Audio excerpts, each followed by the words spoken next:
Malarkey.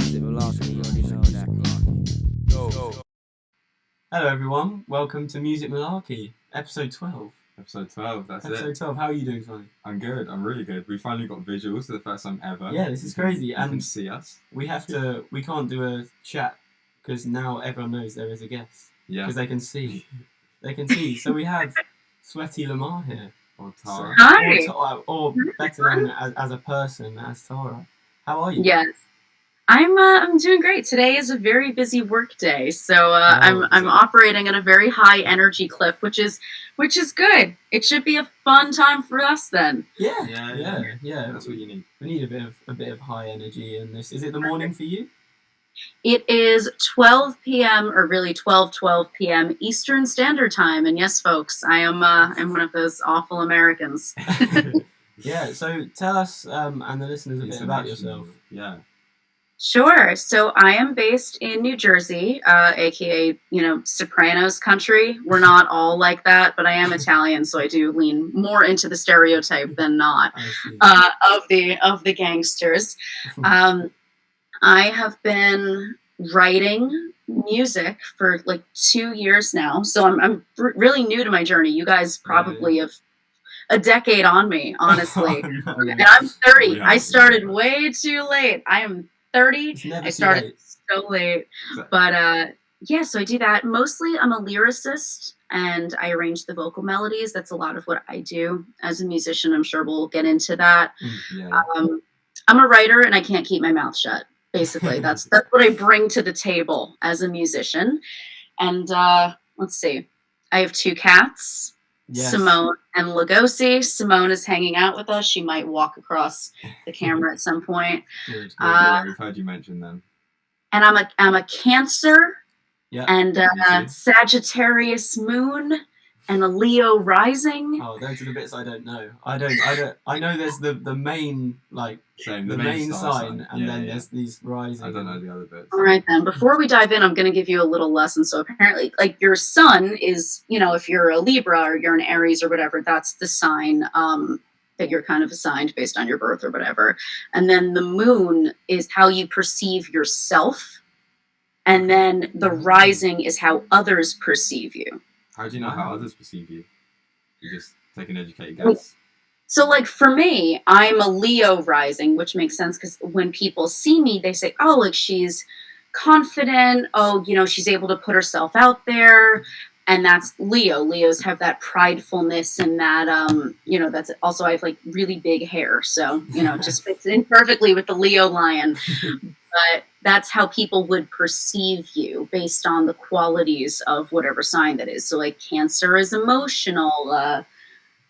Aries is like very direct and, and kind of take charge and maybe confrontational. That's why they say like Aries season is upon us, like with everything that happened at the Oscars last night. They're like, oh, Aries season is really upon us because we're throwing fists. So we're going to get onto that in our music news segment. But I'm just thinking, talking about this is making me wonder if you've ever considered thinking about your star signs. I don't know. It's called a star sign, isn't it?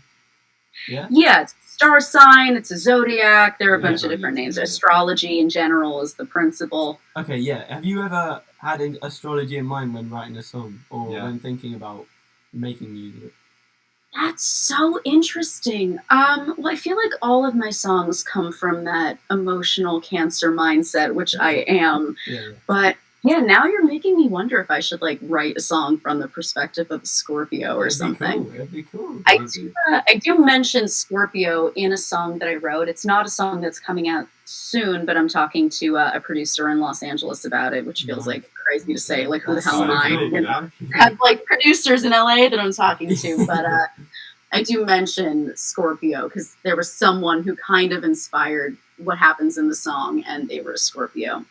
But yeah, I mean, I think that, as I always say, like, my music is like sad white girl music. It's certainly, people come to me and I'm like surprised at the demographics and the people that love my music and have related to it in some way. But like, I'm writing as a sad white girl talking about like, Betty broke my heart. And that to me does feel very Cancer. But yeah, as I explore more characters in my music, and that's something I've been trying to do, I've been trying to step out of just writing as myself and my very literal, messy life experiences and into characters. Like I have a song coming out that is from the perspective of Jolene, Dolly Parton's Jolene. That's so cool. That's so interesting. That must be hard writing. What were you saying? Sorry. It must be hard writing from someone else's perspective instead of like first person, right? It's actually kind of fun because it gets you in less trouble. Yeah, then you can just... You can say what you want. Like, no ex-boyfriends that I have to be like, hey, so listen, the song is out. And like, you got played on the radio in Australia, the song about you. And like, well, it's kind of easier to hide your truths in another character. And you get to like build on... hey, okay, maybe this isn't an opinion or a perspective I have, and you get to dive into what someone else's thoughts might be. So actually that's pretty fun. But yeah, maybe Jolene is like a Libra or something, so as I write these characters, maybe I will in fact be writing as a Taurus or a Libra. Yeah, so you'll come across it eventually. That's so cool actually, because I've had a bit of a dry spell when it comes to writing music, and someone did say to me to try writing from the perspective of maybe think of a film I like and pick a character from the film. Yeah, I give this advice all the time. I just literally gave it yesterday. I did this Instagram live, and people were asking, "How do you start writing?" And I always think of SpongeBob, and it's weird to say SpongeBob, but like SpongeBob, there's this episode where he's like, what I learned in boating school is, and he's trying to just write a sentence about what he learned in boating school, and he can't do it, and he spirals out. And I've had that moment so many times before I really started writing. Something I've done is like the Jolene song, which is called Abby, I'm Sorry I Stole Your Man, and we're in the middle of mixing it right now. It was fun to do that, and I definitely recommend to people if they are in a writer's block or they really want to start writing and start tapping into emotional spaces that they're not ready to say are their own truths, do that. There's a great Death Cab for Cutie song called Kath, and it's about this guy who's telling this woman, this guy isn't right for you. You're marrying him and he's nice, but he's not who you want. I can tell. And this was like 2 years ago now that I started writing this song, but I started writing one from the perspective of the woman. And she says, you can stop the wedding if you want to. Come object. Come object. It's you. Come object to the wedding. And it was a fun exercise. Like, that's not my experience. I haven't had someone object at the altar, while I was getting married. I'm not married. But, it was something fun to dive into and think about. And it's that very cinematic experience that we've all seen in a movie or a TV show of, wait, you're marrying the wrong guy. And the right guy needs to run down the aisle and tell you how he feels. So yeah, I fully recommend like finding a movie or a book or another song and writing a response to it and seeing if anything comes out, because it can be really fun. And then you have a great way to market the track. Yeah. Because then people know. Yeah, then it has like a fan. It has like a fan base. You don't even have to make one. That is really interesting because it can broaden your creativity as well. You've just got this whole new thing you can be creative about and just talk about. Yeah, I was supposed to I wound up scrapping it because I'll probably just do a little like acoustic version on my Instagram someday. But I wrote a whole song about. Did you guys know Fleabag? Is it the TV show? The show. It's the British. Yeah, it's the British show. Yeah, I know. I haven't seen it, but I know it. Yeah. It's one of my favorite things ever in the world. It's a show where I was like, wow, okay, I both feel better about myself because I'm not this messy, but also I relate way too much, and I need to bring this to my therapist. But I wrote a song about Fleabag and the priest that she meets in the second season or series of the show. And I was almost on the EP that I'm putting out now, but I'm going to just save it for like a fun little treat for my listeners. But yeah, it's a fun thing because that's not a perspective I have. I've never fallen in love with a priest. I feel like in the same way that because when I've done a bit of like musical theatre stuff before, playing a different character is so liberating because like even on stage, if you're performing as yourself, going on, like if you're super nervous, like something that really helps me is to just pretend I'm someone else, like play a character on stage, even though I'm Sure. myself, because it takes away the nerves, Yeah, but it yeah. also takes away the fact that you're talking about yourself, because if you're being a character in a song, then you can just bear it all without people really knowing that it's you, so it lets you say a lot more, I feel. I don't know if that makes sense. That makes complete sense. That's a really good way of looking at it as well. Like acting, just pretending to be someone else. It can be quite thrilling. Yeah, I've never done acting myself, but I would love to do it and just, yeah. Yeah, I mean, I think you see even like Beyonce, has said famously that she steps into this Sasha Fierce persona, which I feel like now Beyonce is just the Sasha Fierce persona, which good for her. It seemed to work pretty well, just a bit. Understatement of the century. But stepping into that, even like doing a cover song is fun, just because you're doing something else. Like I do karaoke a lot, and it's fun to just do like a David Bowie song. I noticed that my voice, like I'll kind of change my voice if I'm doing like Cat People. I'll do the little, like the low, like where the gasoline, like I'll do the whole low thing, and it's ridiculous, but it's fun. And it's exactly that. It's liberating. You're stepping into something else. So I think that's worthy of exploration if people aren't ready to really start their journey into originals yet.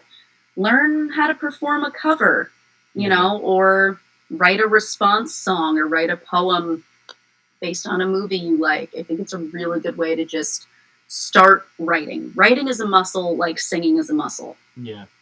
Right now, you've got a muscle cramp, Jack. Like, and that's. I think you will get past it. I think you just got to ice it for a bit and start doing some like, little gentle, little exercises. And I get right back into it. But it's a muscle. Yeah, it really is. It really is, and you have to exercise it. And if you don't, then you get tired and lazy. Yeah. You should get some good advice. Yeah. So if I'm talking about nerves and dealing with nerves. You've done a bit of live comedy, I believe, haven't you? Yeah. I did. It's weird. I'm a musician who has done more live stand-up than live performance because Really? I started my musical journey during the pandemic. I did. So, the awful Cats movie that came out a couple of years ago? Yeah. There's this place in New York. It's called the Alamo Draft House, and they do this really fun thing called a rowdy screening, where you're encouraged to go and yell at the screen. And, you can kind of just engage with it. Yeah, it's so much fun. It's like kind of heckling, but then sometimes when it's a good movie like Rocky Horror Picture Show, they have all of these famous lines that the fans are supposed to say at certain times, and it's this cultural thing. So they wanted to do that with Cats, which, so, and Alamo invited me to host one night. So I was like, oh my God, so I have to put together, I had never done stand-up before, and I was like, what do I do? But luckily for me, I'm kind of only funny when it comes to making pop culture jokes, so that's kind of how I was like, oh, you know what, wait, so I can just make a bunch of weird references. Like at one point I had said that Cats is like the Willy Wonka tunnel scene for 2 straight hours, that awful trippy tunnel scene. It truly, the Cats movie, for any of you listening who have not seen it, like, don't see it unless you're very high or with friends who will it's not a movie for you to watch alone on a Friday night. Not even close. I was pretty nervous about doing that, and I ran through it 15 times in my apartment. And I had my phone with me, like the video was on my Instagram, and you see me holding my phone because the home button keeps getting hit, and like the little, the little background display keeps going. But I didn't need my phone at all for the lines. I just kept, hammering it over and over. And I think I'm done with stand-up. Like I did it once, and I was like, you know what? I did it. I loved it. It was 150 people. It was a sold-out event. So I'm like, I'm not going to top this. So I'm just I was like, I don't want to go from that to like talking to like 2 people, and those 2 people are my parents who showed up to my comedy set in Bushwick. Like, no, I'm good. I'm good. Thanks so much. But I guess I don't get that nervous once I'm in the room, which I'm surprised by, because I didn't have like I did one play in middle school. I did a couple of dance recitals in my life, but I'm not a performer like a lot of the guests you guys have had on, where they go to open mics or they've done, Yeah. I don't have that, and I didn't know if I'd be able to do it. I feel like I might be able to do it. I think you can. Definitely. I mean, you seem confident, and the fact that you managed to just like go and say someone asked you to do stand up, you'd never done it before, and you just said yes, and you did it well. Like, Yeah. I think See, that's my Leo rising. Yeah. There it is. There you go. Oh, there we go. There's the callback. Yeah, that's what a lot of people would find hard. A lot of like, for ages, I just didn't like. Every time someone would ask me to do something, because there's this saying that's like, there's always like a million excuses as to why you shouldn't do something. Yeah. But then it's hard to find a reason against why you should. So like, saying no or just coming up with reasons not to do stuff is just a waste of time, and it just completely limits your opportunities. There's no reason to say no most of the time. No, and it's just impressive that you said yes straight away, to be honest. Especially something like that. It was a big honor. Alamo has a very specific prestige to it. It's a cool movie theater, and they have a bunch of them throughout the country in America. And I was like, you know what? I think this is a cool way to meet people and connect with the kind of people that I find interesting and cool and admire. And I did it, and it was really, really fun. But yeah, how do you guys counteract your nerves? Like, I'm going to send the question back to you. Yeah, thank you. Well, how do you do it? And I'll say after you. All right. So I feel like when I DJ in front of people, it can be quite nervous at first, but I just try and put those nerves into excitement. I try and not think about the nervousness and just think, right, it's going to be great. I just need to get on with it, and as soon as I start, it'll be good. And then normally I'm nervous beforehand while I'm setting up whatever, and then I try not to be too cocky. And then once I start, the nerves just go and the excitement kicks in. It's just like endorphins, adrenaline, and it's all good. What about you? I would say with nerves, the main thing that's actually helped me with nerves is just by just gigging, like actually doing gigs. Yeah. Because the band I play with, the first one we did, I was so nervous, and everyone gets it when you're about to play and you feel like you've just forgotten everything. Yeah. And that happened for like the first 3 times, and you haven't forgotten it at all, because you've been rehearsing it for the last 5 weeks. You haven't forgotten it. It's literally drilled into your brain. Yeah. And you stand on stage and you play the first few songs and then you feel fine. But after doing like 5 or 6 gigs, it just kind of went away, and it's very nice to know that you're comfortable in what you're doing. I feel like the best way to get rid of nerves is just to push through, like have more nerves, deal with more nerves, because you learn that they're a normal thing, and it's not a bad thing, and it's okay to deal with. Yeah.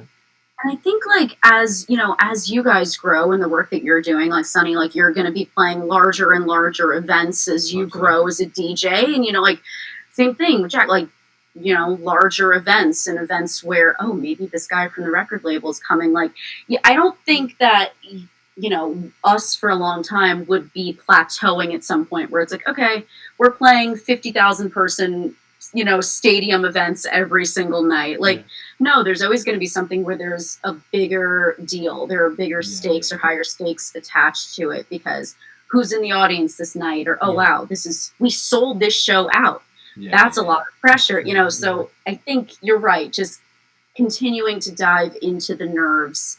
And then, like Sonny said, like using it to produce that excitement, I think is great. I don't think everybody can do that. I think it's easier said than done advice. But I love that you've been able to channel that, and it's the right call. If everyone can work towards that, even if it's not a good gig, honestly, like even if it sucks, hopefully you learned something. Whether it's something that you shouldn't do, a better way to play your song, a better way to communicate to the guy in the sound booth, like, oh, you know what, I really need higher vocals on this because I really need to hear myself, and that's why I wasn't singing that well. Or you meet someone, and truly, like, really, if you have a crappy gig, but maybe you meet a friend there, or maybe you meet someone who's a producer, something good came out of it. Exactly. Yeah. There's always a positive to it. I think as long as you can learn from your mistakes, then you'll never really go wrong. Like, I try and learn from any of my mistakes. Yeah. So you're saying you like when you meet producers at gigs and stuff, is New York quite good for meeting people, or New Jersey, or not so much? Honestly, because I started during the pandemic, I didn't get to meet a lot of people in person. But what I have been doing is I've been meeting a lot of these people on Instagram. Yeah. I mean, I literally met you guys on Instagram. That's how I've been marketing myself, and I do a lot of that work. Sometimes, and this is, I guess, hopefully good advice for people listening who want to market themselves more. I'll go look at a hashtag like hashtag music podcast, and I'll say, oh, like, this is a cute podcast. I like the concept that these hosts are dealing with, and I'll follow them, and they'll follow back, and they're like, hey, do you want to be on this? And I'm like, yeah, great. And then there's an opportunity. Yeah. So I'm kind of treating Instagram like a constant daily gig. I mean, we're all on there all day long anyway. I just put a lot of my musical time, I split it between writing songs and working on whatever I'm releasing, and all of that marketing and branding. Something I've done too in terms of meeting producers is I look at artists I like and I see who they're working with. Yeah. Yeah. Because a lot of people don't do that. It sounds simple, but so many people just forget to do it. And even like, I know that I can't afford Haley Williams producer, right? Like that, that guy probably gets paid $10,000. But I look and I see, okay, who was the engineering assistant on this? Because they'll credit that person. And those are the kinds of people I've reached out to and had conversations with. So my first two singles that are out now, I had them produced by this guy named Jacob, who is Lucy Dacus's guitarist. He's like in her band. He writes songs with her. And I said, I like that Lucy Dacus, Phoebe Bridgers kind of sound, and I wanted to make songs in that style. So I just messaged Jacob on Instagram, and he luckily saw his DM requests, and he said, oh, yeah, cool. And that's how those songs came together. That's so cool. Well, that's the thing with Instagram. You can't really lose anything. Like, you can message Snoop Dogg and, like, either he replies or he doesn't. What's the worst that's going to happen? Why not? Absolutely. Yeah, absolutely. Just, like, start looking for these people. You can, follow people that you might want to work with, or that you might, want to be on their podcast or get interviewed by them for their zine or their blog. Worst thing they're going to do is not follow you back, and then like you wait a respectful couple of days and you unfollow. And that's the end of it. But that's how I've been meeting people. In terms of New York, the last concert I went to my friend Little Hag's show. Little Hag is a really fun rock band, and she's amazing.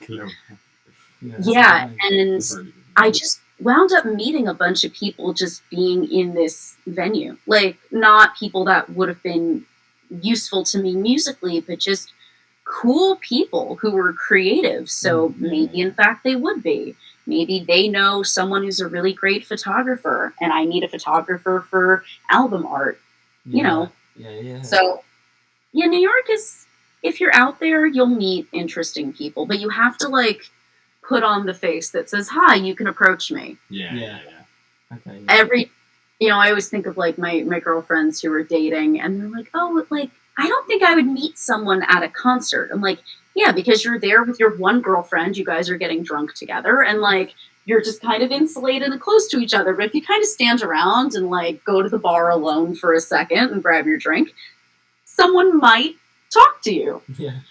So like kind of project that you're like, okay, like I'm kind of open to giving that person a nod if they nod my way, or if a girl comes up to me in the bathroom and says, oh my God, I love your dress, and you say thank you and like talk to her, you'll make a friend. And if they don't approach you, then just find someone who looks approachable back and do the same to them, try and approach them. Yeah, if you're like looking to meet people, if you're looking to meet, whether that's like connecting with new friends or like connecting with a guy, or talking to someone who looks like they might be useful to you. Oh, like, okay, I'm on an open mic. I should go up to some of the other bands that that I saw tonight and introduce myself and connect. Yeah, of course. Yeah, that's what you're really good at. Sonny does that a lot. There's been a lot of times where we've been at an event or somewhere, and Sonny's like, let's go and talk to him. And I'm always like, no. I'm a bit, I don't know. I just get I think it's a small fear of rejection, but Sonny's let's go talk to them. But it goes back to the worst that's going to happen is we will get rejected, and we don't know these people. They're complete strangers, so who actually cares? That's true. And most people are not going to tell you, like, to kiss off to your face. Like, they're not going to be, like, super rude unless they're maybe a major celebrity who's a jerk, you know? Yeah. Like, Sonny, what you're doing is right, because the feedback I get from people is like, oh, you're really good at promoting your music, and that's why it's been doing well. And I'm like, I guess I'm just not afraid to, like, send that message or introduce myself to somebody or ask if I could email them my music. And I try to not be, you know, because it's really important to make these relationships and not just what can you do for me, transactional. Yeah. So when I connect with someone like you guys, like, I'm, you know, let's say we're going to peel back some layers here. Like, when you put this episode out, I'm going to tell everyone how much fun I had having this conversation, which is true. Yeah. And then, like, we'll keep in touch, and I will keep checking out your podcast. And then when I have new music out, I'll send it your way and be like, hey, like, I have something new out. And that's how you build. You support each other. And people always love to be shouted out. They always love that support and that recognition. And, oh, okay, Tara actually really likes what we're doing here. Great. Okay. And that's good. And it's genuine. It's not just, okay, we're trading favor for favor. It's you actually want to stand behind your new friend. I think that's what the music industry is good for. It might just be creative industries or the music industry, but helping people out and, like, just reposting something on your story, it feels like nothing, but to them that's quite a big deal. If they're a band who you somewhat know, it's like, it's just giving each other favors. It's really good. It's huge. I try to do it, you know, I have worked very hard to grow the platform, and I say this doing, like, this motion, like, you know, I don't think I'm not so serious about myself where I'm like, oh, I have this platform, but you know, I've built something, and I do get eyes on what I post and share, and so I really try to, as often as I can, use that to uplift the people I love around me and stuff I enjoy, even if it's not a friend, if it's just a movie I saw that I really liked and I don't know anyone involved in it, I'm gonna say, hey, like, this was a really great movie by a Black director, and I think that we should all check this out and support it. And it's easy to do. It takes me 3 seconds, and, you know, also it has the added benefit of the people around me finding things that they love. Not only just supporting something I care about, but, like, okay, I might have friends who check out this podcast because I posted about it, and they're like, oh, these two guys are so sweet, and I love what they're doing here, and great, I'm going to subscribe. And now my friend has found something that they enjoy. Everybody wins. It takes 3 seconds, and everybody wins. That's very true. Yeah, that makes sense. I think it's time for recommendation of the week, our favourite segment. Recommendation of the week. So basically, it's just up to you to recommend a song, an artist, or an album. Just any piece of music, really, that you love for the listeners to listen to. Totally. I'm going to recommend my friend Little Hag, actually, because we just talked about going to the concert. Little Hag is my friend Avery Mandeville. She is based in New Jersey, like me. She started off as a singer-songwriter, but now her sound is it's like this fun, aggressive, punky sound. Like, she really just, like, rocks out. And a lot of her songs are from this feminist perspective of, like, I'm trying to think of, there was one song that she wrote called Blood, which is about taking a pregnancy test, and she's like, I really hope I'm not pregnant. Like, it's, you know, it's very like real. And I think she's just a brilliant songwriter, and she talks about things that women deal with, which I appreciate.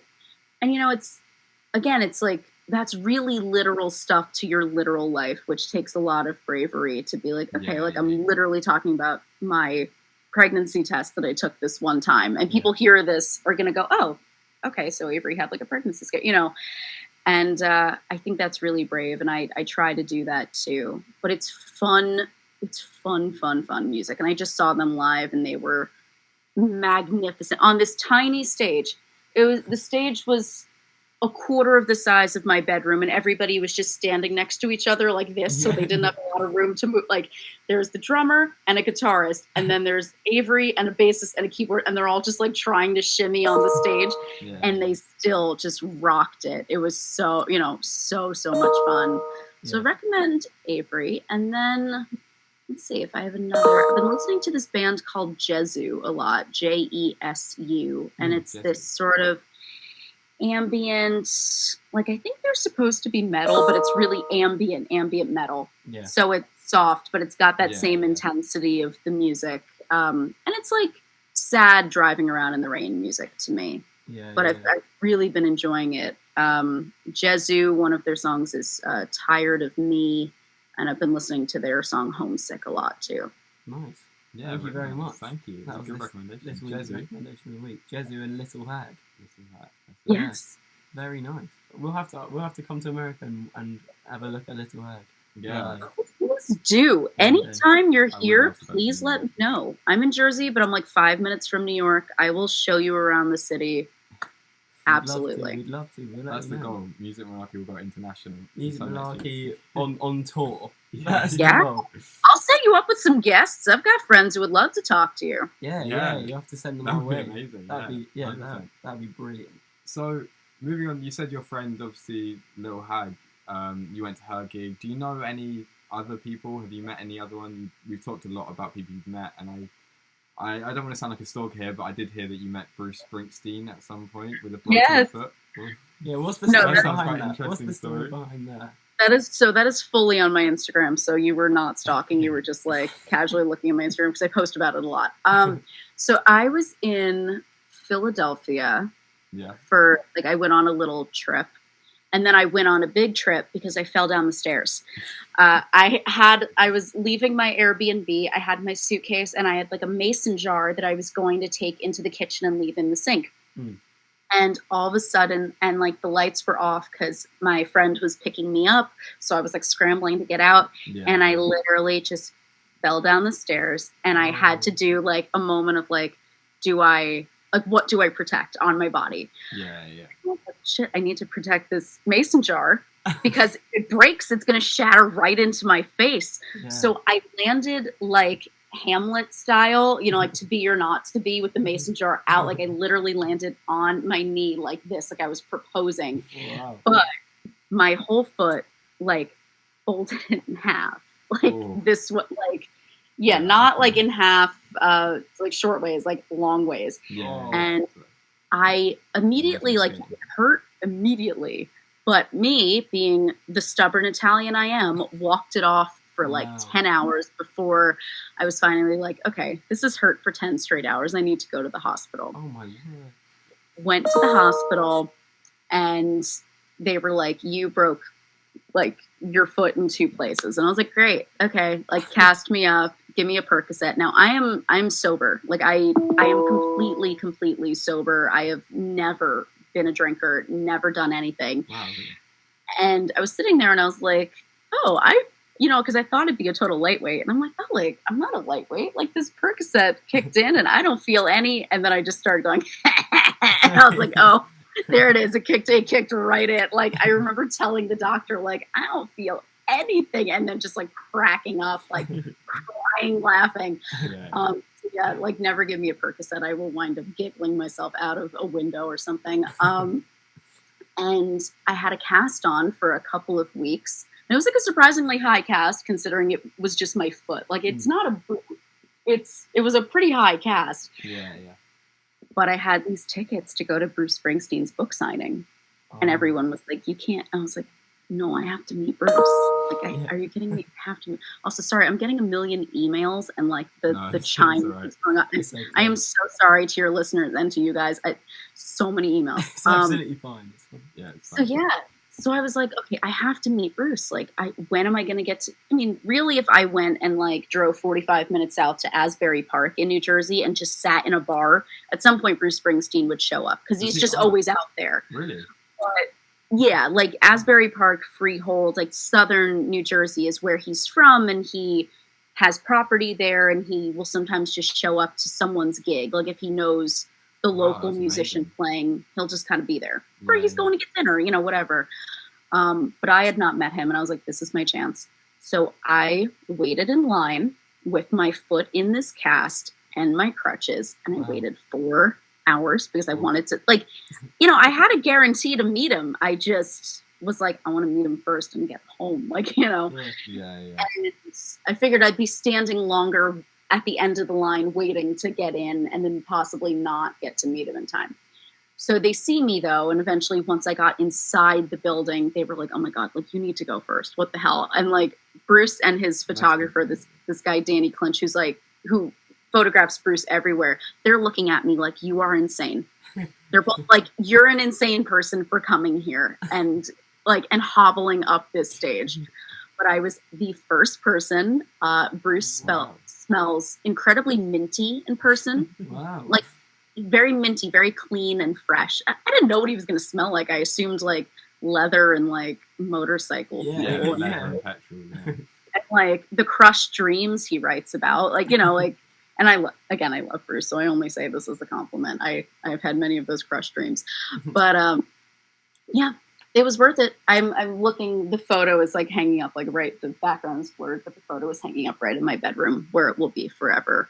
Yeah. It was worth it. It was worth it, and then I went home and iced my foot for 17 hours straight. Well, as long as it's worth it. As long as it's then worth it, right? yeah. Because you're fine now. Your foot's fine now. Yeah. Oh, yeah. It's been. Oh God, that was probably the crazy thing. That was probably 5 years ago. Really? Wow. Because you weren't even a singer or a musician at that point. No, I was just a huge music fan. I hadn't even started writing at all. Before I started my music, I have been working on a novel, and I have 200 pages done at this point. But I probably started writing that novel in 2018, 2019. So I hadn't even really become a creative or an artist. And I say this in quotes because I still have a hard time being I'm an artist. I don't know if I'm ever going to be I'm an artist, God damn it. But yeah, no, you're right. I had not really dove into that realm of things. And now I'm glad that I wasn't an artist yet, because I would not have wanted to embarrass myself and be hi, I'm a singer too. Yeah. I'm glad I got to be yo, Bruce, what's up? Yeah. Here's our photo. That's a lot more chill. Yeah. If we're talking about meeting people, I don't know if you've seen on YouTube, there's these people that it's called Hot Ones, and they get celebrities on and they eat spicy. Yes. Oh yeah. Yeah, they do a thing where they go on their Instagram and ask to explain a picture. And if we're talking about meeting people, you have a picture of Joe Biden. Yeah, I saw that. I don't know if it's normal to meet Joe Biden. No, it's if you're on Boris, wouldn't it? Yeah. I don't think it's that normal. If you're on the Amtrak in Delaware, so Amtrak is our speed trains, basically. They're our express speed trains. And Joe Biden famously would take the Amtrak from Delaware to Washington, D.C., which is a couple hours drive. It's faster on the train. But he would take this and commute to and from Washington, D.C. really often, which is not common. So, if you were on the Amtrak, you'd probably meet Joe Biden because he'd just be sitting there every day when he was a senator. But most people, let's say if you're a senator from California and you're expected to be in Washington, D.C. to work as a senator, you fly out and you have a little apartment in D.C. and you have your home in California. But Joe Biden would actually commute so he could be with his sons. Wow. So, a lot of people have stories here about just seeing him on the Amtrak. And they're yeah, it's Joe. We see him 5 days a week. Yeah. But I did get to meet him. It was another thing. It was a book event that I got invited to. And it was the book about the death of his son, Beau Biden. Right. And I was I have to meet Joe Biden. At the time, so something about Joe Biden that's interesting. He is very involved in efforts to eradicate violence against women. And it's not something I'm sure if you guys would know, because you probably only know a little bit about him, which is normal. But that's something big. And one of his efforts was to eradicate sexual assault on college campuses. He was really passionate about making college campuses safer. And that is something that has affected me in my life. And so I had looked at him for many years as like, wow, the second most powerful man in the country at that point behind Barack Obama cares about this, and like cares about me and my story, and wants to make sure this never happens again. And so he became like a hero for a long time. I'm like way more liberal now than I was then. So I've kind of moved past. I'm like, he's a little centrist for my taste. But when I got to meet him, I like turned the corner and there he was. And we took that picture. And then I immediately burst into tears, to be honest with you. And I'm not the type, I'm very good at meeting like celebs. Yeah. Like I've met Hillary, I've met Bill Clinton, I've met a bunch of musicians I love. Like this has just happened in my life where they're like, do you want to go meet Bill Clinton? And I'm like, yeah, okay. Like, yeah. Put me on the list. Okay, it's fine. Yeah. And I rarely get starstruck, but I just like burst into tears because his activism had meant so much to me. And he gave me like this very sweet, he's like, can I hug you? And he gave me this really nice hug. And he was like, thank you for telling me, because I got to tell him a little bit about my experience. And he was very good. And even though like I disagree with some of his policies, I was very happy to vote for him when I did. The only person that got me starstruck ever. Do you know Carrie Elwes from The Princess Bride? No. Well, wait, I've seen The Princess Bride many a time, but I don't know who he's the lead. He's the blonde guy. Oh, he's okay. Yeah. Okay. Sonny, if you have not seen The Princess Bride, please like when we're done, just go watch The Princess Bride. It's the most wonderful movie. Okay. He was also in Robin Hood Men in Tights, which is a hysterical movie. Yeah. I met him and I wasn't expecting to be like so starstruck. Like I knew his work. Oh, this is an exciting way to spend my day. Okay, great. I get to be introduced to him. And I was at this event where people were wearing costumes and stuff. So I had this little like crown on. And he looked at me and he goes, "My, you are a princess," in this gorgeous accent, and kissed my hand. What'd you say, Sonny? Does he have a British accent? Yeah, he does. He's like very, I mean, you'll see, like when you see this movie that I'm forcing you to watch, you'll see he's got a gorgeous accent. And he literally like held my hand and kissed it, and I just went, I laughed in his face.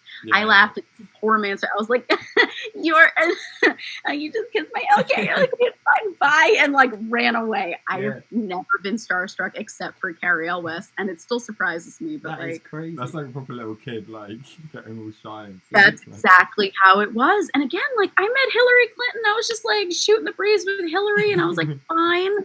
Bill, I was like, hey, Bill, yo, what's up? Like, great, nice to meet you. Okay, great, all right. Carrie Elwes was the one who, like, I literally laughed in his face. There are photos of me meeting him and you see my face, and I'm just like heart eyes coming out of my face like a cartoon character. But yeah, that was the one. He's a beautiful man. He is a gorgeous man. Reaction. Yeah, right. I keep saying like, well, if we're on this topic, well, but it was. We are. If we talk about celebrities and all of this kind of stuff, we can move on to our music news segment and talk about what happened at the Oscars. Music news. What are your thoughts on that? Yeah. I watched it live, and at first we were all kind of like, because I was on Twitter the whole time. Right. Yeah, we're all just like, was that fake? Was that planned? Yeah, but like, I do not think that Will Smith and Chris Rock, who are two black men who have often talked about experiencing racism, would volunteer to fake an act of violence. Like it doesn't seem like them. You know, Will Smith has a certain reputation of being this incredibly carefree, lovable, likable guy with the goofy laugh. Yeah, kind of like America's sweetheart kind of guy. So, you know, I didn't think it was something that they would stage, but, you know, we were all trying to just figure out, like, what happened here, you know? Yeah. And I think we all, at first, like, it'd be one thing if Will had walked up and kind of playfully, like, given Chris Rock a little fake, like, hit to the face and put him in, like, a noogie, and we would have been like, oh, cute, okay. But then as we saw this, Chris Rock very clearly was rattled. So, you know, that's when we were like, oh, like he didn't have something funny to say back. He was just like shaken. Like, damn. Yeah. My perspective on this, and again, like I'm a white girl, so like my perspective should be taken with half a grain of salt. But like, I don't want to see Black women get made fun of for their hair in any context. And I'm like, yeah, okay, you know what? Yeah, Chris kind of should have kept his mouth shut. Yeah. And that's my take, and I'm sticking with it. Like, especially because she has a medical condition, and it's not just I didn't know that until you told me that earlier. Yeah, especially because she has alopecia, so it's not something you can really joke about. Yeah, also and I picking think on one specific person. Sorry to interrupt there, but just picking on one specific person in the audience instead of a general sort of people, then that's quite cool. But Will he kind of laughed when he first said it, and I think she sort of like maybe giving him a nudge and be like, "Don't laugh," like sort of thing, like put him in his place. And then he got up after that. I saw her big eye roll, and I didn't know if she was like this jerk, or if she was telegraphing that for TV. I didn't know, but I think probably what happened was like Will, who's been married to her for decades at this point, and they, I think he probably looked over, saw one look on her face that might have communicated some hurt or some real anger, and was like, no, I got to defend my wife. Yeah. I think And I can kind of understand that. I think a lot of people wish that it had been done differently, if Will had talked to Chris during the commercial break or at the after party or something. But, and I can't say that I love that Will was kind of expressing that he did this out of love. I don't like the idea of love being attached to physical violence, because that has a bad connotation for people who have survived domestic abuse and intimate partner violence. But, I'm not just going to be firmly like, oh, like Team Chris, Will is a jerk. I'm like, no, I understand that it's, you ultimately made fun of a disability, because alopecia is considered it's kind of protected under the American Disability Act here, at least, because it's something that your body is doing, and it's not a disability like, having to use a cane or having to use a wheelchair, but it's still something that is not your choice. It's your body doing something that you don't want it to do. And she, I guess, she's working to accept the new appearance that she has, and she's not hiding it under a wig or something. And I think that's really commendable and brave. And especially, again, for Black women and their hair, there's such a nuanced history to that. So I really admired that she was stepping out in this gorgeous outfit and bald and not hiding that. And, she will probably realized after the 5 seconds of laughter, which might have been, to kind of just like play it cool and not overreact as he wanted to. Again, these are actors, they could put anything on their face. Yeah, of course. Yeah, I didn't really he probably realized like, no, my wife has had a hard time dealing with this, and like, I don't think it's okay. And, and he got mad, but I would love to see more people understand that, like, no, people with disabilities or people with conditions they can't fix or change are not just acceptable targets for your heckling. So if somebody learned tonight, like, oh, maybe I shouldn't be making fun of Black women's hair because I could get punched, I'm going to accept that and be like, yeah, okay, you know what? They learned a lesson. They didn't get hit, and they still learned the lesson. So it's weird. It's two sides, isn't it? Because you can say, well, Chris shouldn't have made the joke, but then you can say, well, you still shouldn't slap someone either. There's better ways. But it didn't exactly hurt him. I think he dealt with it. I mean, he could have definitely dealt with it better, but he could have dealt with it a lot worse. Well, you're on live TV. Imagine he beat him up. That'd be yeah. I mean, two things can be true. Also, like, it doesn't have to be so split. Like, Will could have talked to Chris in a certain way after, or put out a statement after and said, like, I found what he did really disrespectful, and I would like an apology. Like, he could have put that in a notes app, Instagram story or something, but at the same time, when I look at the worlds, I see a lot of people who just want to play peacemaker, and they don't want to stand up for things, whether it's fascism right now or this or that. And like, ultimately, when you look at people who are causing egregious harm, this was a much smaller example, when we know how much harm there is in the world right now and things that are happening in Ukraine and the like. Like, at some point, you got to punch the Nazi. At some point, you have to punch the bully who won't respond any other way, who won't listen if you try to bring it out in any other way. Yeah. Will very clearly thought that Chris went so far that there was only one solution. I don't think it was, again, the perfect solution here. I think there are other ways to go about it. But, I don't want everyone to just say that, like, Will Smith deserves to be arrested or be in jail for this. Absolutely not. Chris Rock declined to press charges, which I think is the right way. Like, with all of the racial stuff that happens in America, I really never want to advocate that a black man is arrested or put in jail, even overnight, to, like, cool off. It's not something that I would support, seeing what happens here and how my friends are standing up for themselves and their safety and dignity. Yeah. But yeah, I'm ultimately Team Jada. That's what it is. Yeah. She looked beautiful. She had this gorgeous dress on. She looked like sort of like an evil queen from Snow White or something, in the best way. She looked gorgeous. And I just, hope that she feels loved and safe today. Yeah. That's a good outcome. I think a lot of people are agreeing with that as well. They're Team Jada. Yeah, for sure. Do you think it's time for the question? Yeah. Okay, this might be a bit hard for you. Right, this is because obviously the podcast is called Music Malarkey, but I don't think is malarkey the slang term used in America ever. So it's funny. My friend Joe Biden. Sorry, Joe Biden. My friend Joe Biden uses malarkey a lot. Does he? Okay. In what sort of context? Yeah. As in, like, stuff? Like, he famously, there have been debates raised on, like, he did a debate as the vice presidential candidate where he was against Paul Ryan, who was Mitt Romney's VP of choice. And Joe Biden, like, was laughing at things that Paul Ryan was saying, because Paul Ryan's kind of a dummy. And Joe would be cracking up, and we were all very charmed because we were like, we know that Joe Biden knows what he's talking about for everything. He's been a senator for decades, and he's very involved, and he knows what's going on in terms of policy. And Joe, during this debate, kept going, well, that's a bunch of malarkey.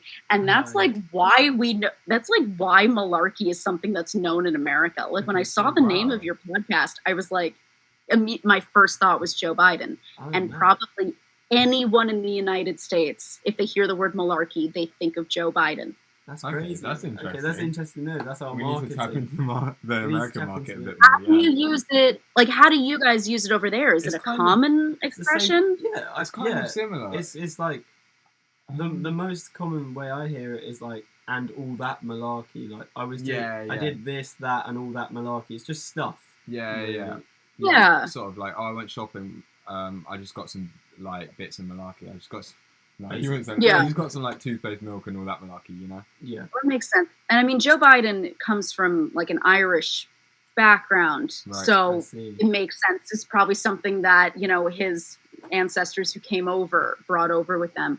I will teach you a very similar phrase that comes from Philly, where I lived for 4 years. So instead of malarkey, they would say John, Jawn. John. Like, John. John. So you use it to kind of describe the same thing, like maybe a synonym for things. So you'd say, like, oh, like, that's my John right there, instead of, like, that's my, like, that's my shit or whatever. You'd say, like, oh, like, that's my John. Or, like, you see that John over there? Or don't touch same my thing. John. Like that, right? Don't Wait, what touch you my say? John. Does that work? Yeah, like, don't touch my John. Like, if someone's trying to touch. Kind of. I mean, people use it in all sorts of ways, but they would say, like, oh, I picked up, picked up groceries and a couple of these Johns, and, like, that's kind of how you use it. It's very slangy, and you just kind of throw it in anywhere, and it has 150 different uses. But that's a big Philly term. We don't have anything specifically in Jersey that we would use in the same way. Is that just Philly that say that? Yeah, Philly is very well known for John. So, I mean, To tie it to Will Smith has definitely said John a lot in his life because he's from Philly. It's a very, very, very, very Philly thing. And I learned it when I went to college there, and now I use it. And there are people in Jersey who are like, what are you talking about? I'm like, don't step on my John. Like, I know what I'm doing. Real word. I promise you it's a real word. Yeah. Okay, well, we can rephrase the question then. Instead of music malarkey, what is your music jawn? Like my bands that I love? Well, you just have to interpret it however you want. Some people have said some people have said that it's about human rights. Some people have said that it's just about something they did in the studio the other day. So, it's just anything. Okay. All right, let's see. So my Johns as musical influences, let's say this include Phoebe Bridgers, Max Bemis, Elliott Smith, Connor Oberst. My musical Johns as philosophies and concepts I explore, it's a lot of relationships. When I look at relationships I've been in as I'm kind of coming up with ideas for songs, I always say that each relationship I've been in is a piece of, like a sheet of glass, and I drop that piece of glass on the floor. Sometimes it just cracks neatly in two, and I only really have two stories to explore. Sometimes it shatters into 65 pieces, and I can write a song based off of this tiny little shard of a conversation I had once where a guy or a girlfriend of mine or my mom said something interesting, a little turn of phrase, and that I try to spin out into a whole song. Let's see. Music that I want to sound like Susie Quattro, who's this classic rock and roller from the 70s. She was on Happy Days, 70s and 80s, very much like the leather jumpsuit and like the shag haircut and the whole thing. And like, that's who I want to be someday. Those are my collective musical Johns, I think. That's perfect. That's really good. Yeah, that's a perfect way to end today's episode, I think. Yeah, it's been about an hour. It's been lovely talking to you, Tara. Honestly, it's been really great to meet you guys. Yeah, it's been very good. I'm very glad that we've got to speak to you, and we've now got a new contact, as you said. And of course, same with you to us. Yeah, we'll keep in touch, and please do. Yeah, it's been lovely talking to you. Just before we go, do you have anything you want to plug? Any new music coming out? Any gigs coming up? Sure. So right now, my newest single is a song called Mysteries. It's available on Spotify, Apple Music, Bandcamp as well, which is a great place. If folks who are listening do not know Bandcamp, it's a great way to support musicians. You can donate to them. You can give them tips on their work, which is always appreciated. And Bandcamp is a really great way to just explore new artists by using their search feature. I have an EP coming out in the next probably 2 months. I don't want to like say, oh, it's coming out April 1st and screw myself over.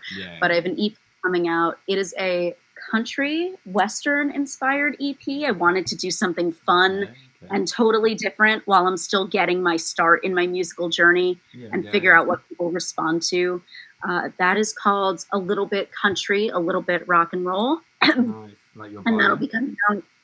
Yeah, I have a lead single coming out from that. As I said, it's mixing now. It's called Abby, I'm Sorry I Stole Your Man. It is a sequel to Jolene from Jolene's perspective. So cool. And it's an unexpected, it's not just Jolene saying sarcastically, I'm sorry I stole your man. She's genuinely sorry because the guy winds up being a jerk, as you could imagine. Because who would leave Dolly Parton? It would take a real jerk to leave Dolly Parton. That's true. And then you can follow me on Twitter and Instagram at Sweaty Lamarr, like the word sweaty, and then Lamarr with 2 R's. And that's me. Well, you have been Sweaty Lamarr, Tara, and we have been Music Malarkey. So thank you very much to everyone for listening, and thank you for coming on, Tara. We'll see you. Have a great rest of your busy day. Yeah. Bye. Right. Thanks, guys. Thank you. Okay. Bye. Oh, let me get you.